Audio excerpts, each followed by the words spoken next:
Friends, मेरा नाम है वैभव और आप लोग देख रहे हैं UPPSC best online coaching YouTube channel. दोस्तों, यहाँ पर ये जो हमारा सीरीज़ है इसमें आपको एक मार्गदर्शन दिया जाता है कि कैसे डेली बेसिस पर आप किन किन चीज़ों को पढ़ते रहें ताकि जो समीक्षा अधिकारी की तैयारी है वो एकदम साउंड हो जाए। भले ही आप बहुत लंबे अरसे से ना पढ़ रहे हों, बट अब जब आपको ये बताया जा रहा है बस इस प्लान को आप फॉलो करते चलिए।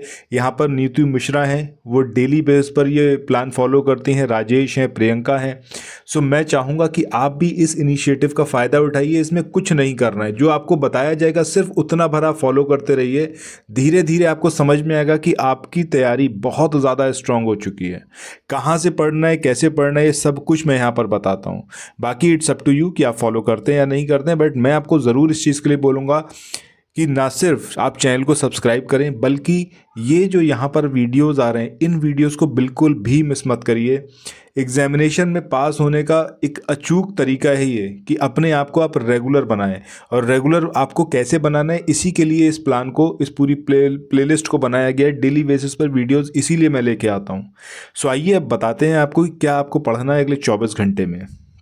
शुरुआत करते हैं इंडियन हिस्ट्री से। अब देखो, हिस्ट्री के पॉइंट ऑफ व्यू से बहुत सारी चीज़ें हैं जो इम्पॉर्टेंट हैं, बट एग्जामिनेशन में हर साल तो उस तरीके से नहीं आता जिस तरीके से पिछले साल आया है। बहुत तेज़ी से यूपीपीएससी आयोग जो है वो बदल रहा है। एग्जामिनेशन बहुत अलग पैटर्न पर हो रहा है। अब जब आप पढ़ेंगे अगले 24 घंटे में, तो आप पढ़िएगा विजयनगर एम्पायर। बहुत ज़्यादा ये इम्पॉर्टेंट है। विजयनगर एम्पायर के बारे में सारी चीज़ें पढ़िएगा, किसने फॉर्म करा, क्या कुछ इसके बारे में है, कौन कौन से इम्पोर्टेंट यहाँ पर शासक हुए, क्या कुछ हुआ, सब कुछ पढ़िएगा। और इतिहास को पढ़ने का एक सबसे अच्छा तरीका क्या है कि एक बार जब आप पढ़ने बैठें तो उसको एक रोमांचित तरीके से पढ़िएगा। अपने अंदर इतिहास के प्रति एक एक्साइटमेंट ज़रूर होना चाहिए। अगर वो नहीं होगा तो आपको डर लगेगा। अदरवाइज एक से एक राजा हुए थे, गजब गजब उन्होंने कारनामे करे हैं। अगर आप देखोगे, पढ़ना स्टार्ट करो, इंटरेस्ट ले लिए ना, तो इतिहास फिर आपका अपना हो जाएगा। फिर आपको कोई समस्या नहीं आएगी। फैक्ट और डेट्स ये आपको मल्टीपल टाइम्स रटने ही पड़ेंगे, इसका कोई दूसरा सॉल्यूशन नहीं होता। बट वो कम से कम आप उस पॉइंट तक पहुंच जाओगे कि आपको इतिहास ना तो बोर करेगा और ना ही ऐसा होगा कि आपको चीज़ें याद ना रहें। स्टोरीज़ हैं जिसने हमारे इतिहास को, जो हमारा पास्ट है उसको काफ़ी कुछ इन्फ्लुएंस किया, और वही इतिहास जो है आगे ना दोहराया जाए। क्या उसमें कमियां खामियां रह गई थी और क्या कुछ नहीं होना चाहिए, वो सारी चीज़ें आपको पता चलती हैं अपने इतिहास से। अगर हम मॉडर्न इंडियन हिस्ट्री की बात करें तो सांप्रदायिकता एक बड़ा मुद्दा रहा है। बेरोजगारी अंग्रेज़ों के टाइम पे खूब ज़्यादा थी। अब वो एक अलग बात है कि सरकारें उस पर उतना उस तरीके से काम नहीं करती हैं जैसे उन्हें करना चाहिए।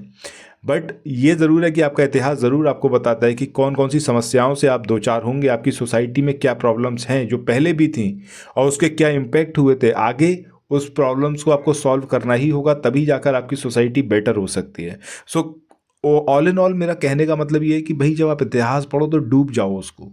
जैसे विजयनगर एम्पायर पढ़ोगे तो एकदम बस डूब जाओ विजयनगर एम्पायर में।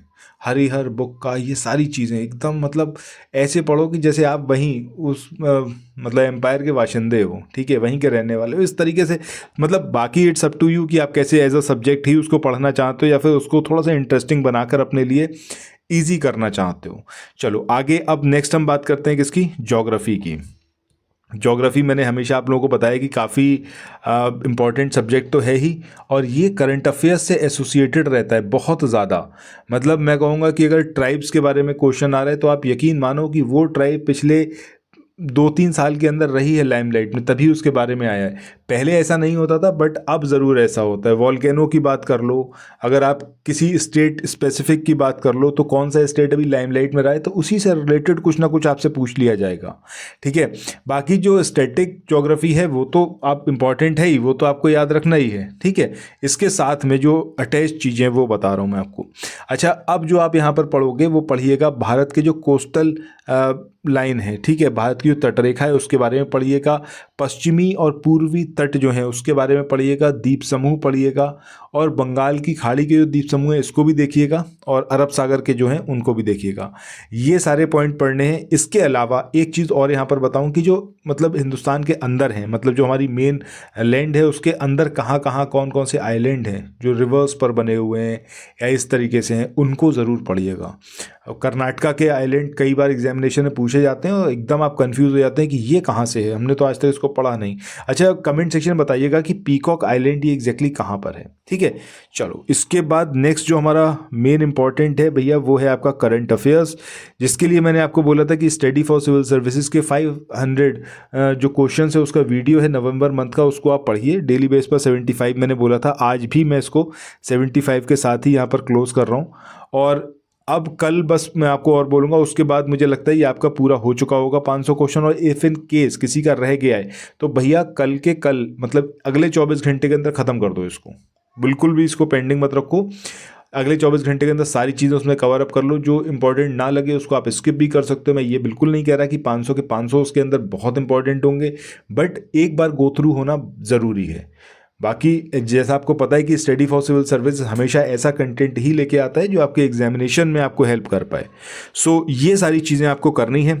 बाकी चैनल को सब्सक्राइब नहीं किया हो तो मैं आपको एकदम भरोसा दिला रहा हूँ कि अगर आपने नहीं करा ये काम तो आप गलती कर रहे हो। ज़रूर चैनल को सब्सक्राइब करो, आपको टाइम टू टाइम बेहतरीन इन्फॉर्मेशन यहाँ से मिलती रहेगी। जो आपके हिस्ट्री का पूरा मटेरियल है 780 पेजेस का, वो यहाँ पर पढ़ाया जा रहा है। ज्योग्राफी महेश वर्णवाल की बुक से कवर अप करवाई जा रही है MCQ की फॉर्म में। सो काफ़ी कुछ है जानने समझने को, बट ज़रूरी यही है कि चैनल को सब्सक्राइब करो, नोटिफिकेशन बेल के आइकन को प्रेस करो, तभी आप यहाँ पर सारी चीज़ें समझ पाओगे, जान पाओगे। सो मिलते हैं नेक्स्ट वीडियो में। Till then thank you so much, have a nice day, bye bye.